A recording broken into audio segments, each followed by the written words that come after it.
To remove the SD card reader if present in the unit, first remove the access panel, the front bezel, and the drives cage. Detach the SD card reader connector from the motherboard. Detach the Torx 15 screw securing the SD card reader to the front of the unit. Pull the reader out from inside the unit.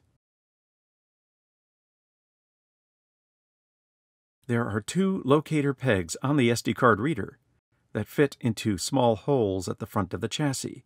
To replace the SD card reader, align the pegs into their holes.